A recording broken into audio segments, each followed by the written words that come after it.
এসো হে নবীন সীমাহীন সীমানাই, মুক্তির মোহনায় আদর্শের পাঠশালায়।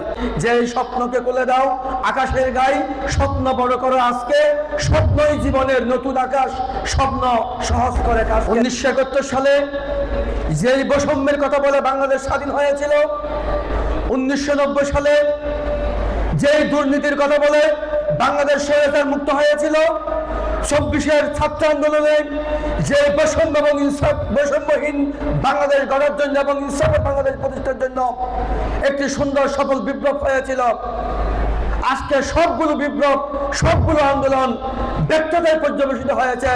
কারণ জাতির সবচেয়ে মেধাবী, জাতির সবচেয়ে শিক্ষিত মানুষেরা দুর্নীতি এবং বেইনসাফের সাথে আজকে জড়িত হয়েছে। সেই কারণে প্রিয় বন্ধুরা, আমরা প্রতি বছর বলে মেধাবীদেরকে দুর্নীতি মুক্ত হতে হবে, সৎ হতে হবে, মেধাবীদেরকে দেশপ্রেমিক হতে হবে, আধিপত্যবাদ মুক্ত হতে হবে, ইনসাফ ভিত্তিক বাংলাদেশ গড়ার জন্য স্বপ্ন দেখতে হবে, প্রতি বছরে বলি। কিন্তু এই মেধাবীরাই সচিবালয়ে গিয়ে সবচেয়ে বেশি দুর্নীতির সাথে, এই মেধাবীরাই দেশের প্রশাসনিক বিভিন্ন জায়গায় গিয়ে দুর্নীতির সাথে সবচেয়ে বেশি আপোষ করে এবং বাংলাদেশকে একটি তলাবিহীন ঝুড়িতে দেশ হিসেবে পরিণত করার ক্ষেত্রে গুরুত্বপূর্ণ ভূমিকা পালন করে।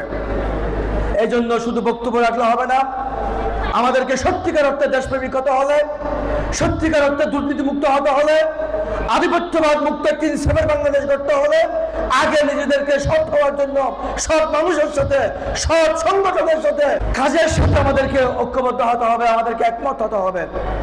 আমরা জানি সৎসঙ্গে স্বর্গবাস, অসৎসঙ্গে সর্বনাশ। সৎসঙ্গে থাকতে না পারলে অনেক মেধাবী এসএসসিতে স্ট্যান্ড করেছে, A+ পেয়েছে, এসএসসিতে স্ট্যান্ড করেছে, A+ পেয়েছে, কিন্তু বিশ্ববিদ্যালয়ের আঙ্গিনায় পা রাখার সাথে সাথে যাকে এডিক্টেড হয়ে, সন্ত্রাসে এডিক্টেড হয়ে, ভায়োলেন্সের সাথে যুক্ত হয়ে তার শিক্ষা জীবন নষ্ট হয়ে গেছে। বাংলাদেশে এরকম হাজার হাজার উদাহরণ রয়েছে।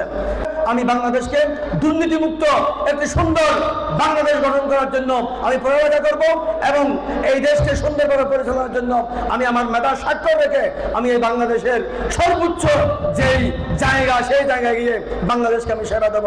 সবাইকে ধন্যবাদ। আসসালামু আলাইকুম ওয়া রাহমাতুল্লাহি ওয়া বারাকাতুহু।